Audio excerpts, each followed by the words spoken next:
All right. Lesson 3 in module 2, technology that helps.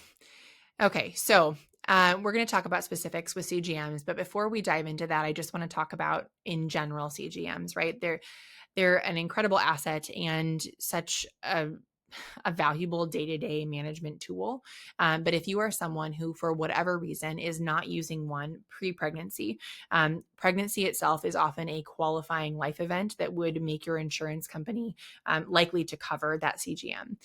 Because of those advantages that we talked about in Module 1, it is uh, of benefit to you and therefore a benefit to your insurance company to reduce risk by covering a CGM, even if it's only for the duration of the pregnancy. So, for anyone, whether you're using multiple daily injections or using an insulin pump, I would really encourage you to look at your insurance company's policies on durable medical equipment and CGMs in particular, and make good use of what's available to you. If there is one thing that I think gives us a great advantage in being able to manage our blood sugars ourselves and take control and ownership of them, it's having that data available to us. What I want to talk about here is some specific CGM settings. So these relate here at least to the ranges that we're looking at for blood sugars. So we want to set up our low as our low alert as 70. So if we're trending too low, because we can miss lows, because we're more likely to become less sensitive to some of the symptoms of being low in pregnancy, that's why we're being alerted. It's not because we would say, oh, I am low, I need to treat myself necessarily at 70. But to know in advance that you could be trending down. We would set a high alert at 140 as compared to 180 outside of pregnancy.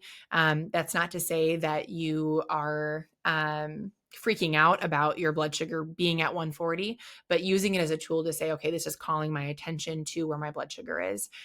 Urgent low, 55, and then rise rate alerts.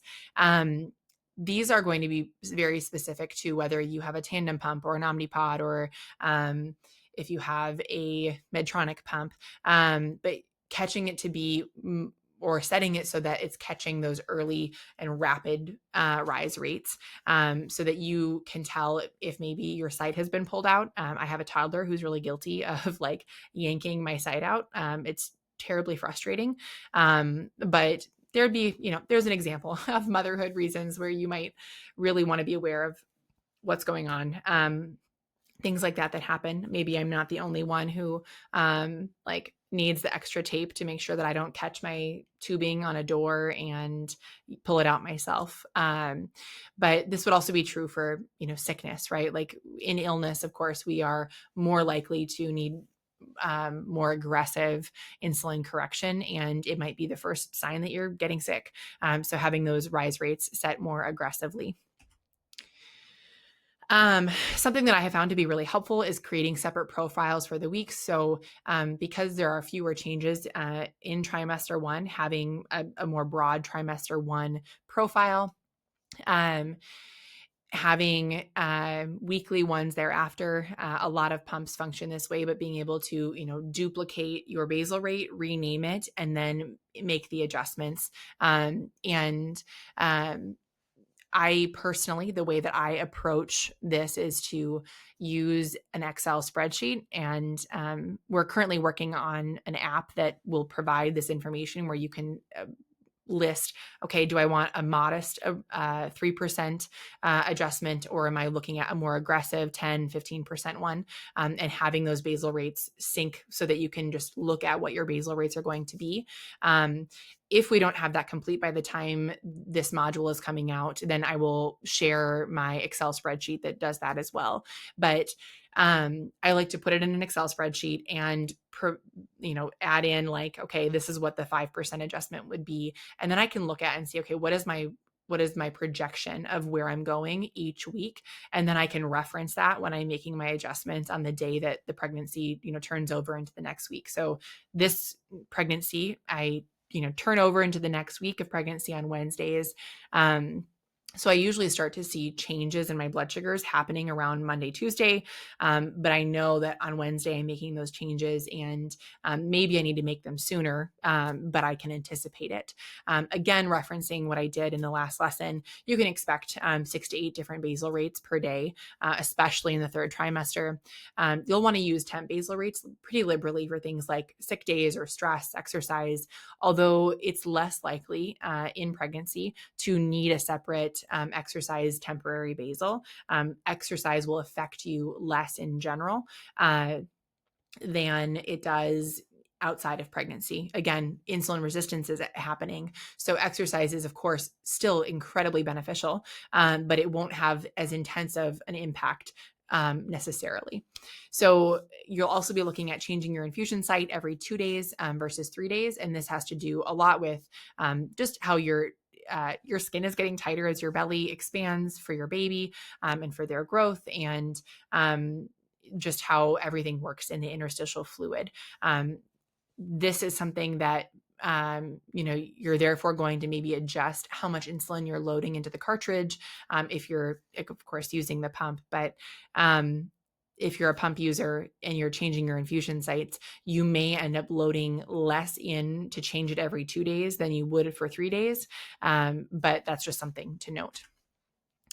Troubleshooting. So pregnancy hormones can affect sensor accuracy slightly. So a great example of this is that in my late first trimester, I had an OB appointment, and I was also having labs done, both for OB, but also for my endocrinologist. And when I went to the lab, my CGM said, "Oh, you're 55." And so I treated my low. Well, the the system flagged that as my blood sugar being at 23. And my provider later explained, like, oh, well, they may have let the samples sit or something like that. But the reality is that they ended up calling me because they were concerned that maybe my sensor was off because of the way that pregnancy can shift the way that the sensor reads blood sugars. So it's important to calibrate. It's important to actually, stick your finger if you're not used to doing it as much anymore. But it's important to get that information because of the potential impact. There might be changes in terms of like blood volume can cause lag time in those variations. Like what I mean by that is that our whole body composition is changing throughout pregnancy. And so the way that our CGM is reading the data might be slightly affected by that because it's not, technically made for it. Although they continue to make modifications to make it more appropriate for managing blood sugars in pregnancy. There are just kind of quirks that you want to watch out for, and you want to make sure that you're using manual when possible to ensure that you're not having issues. Replace your sensors, as frustrating as it is. If you're getting a lot of inconsistent results compared to what your meter might say, so if you don't feel low and therefore you check your blood sugar and verify and you're not low, you would want to monitor that. And if it is consistently more than 20% off, that would be a problem, and you'd want to contact, get a replacement so that you can use one that's working more properly. So some key takeaways here. Here we're optimizing technology for pregnancy. And something that I think is really important is not only doing this, but also knowing when to turn it off. So before we wrap up this lesson, I want to make sure to include that you are the only one who can know how well your brain is tolerating on a given day the massive amount of information that you're taking in. So if your sensor has been alerting and alarming you for multiple hours, but you're in a pretty good spot, your blood sugar is stable. If it's not, address that, but then take a time off. Like you can set your sensor settings. I know like Dexcom offers where you can mute all of the alerts.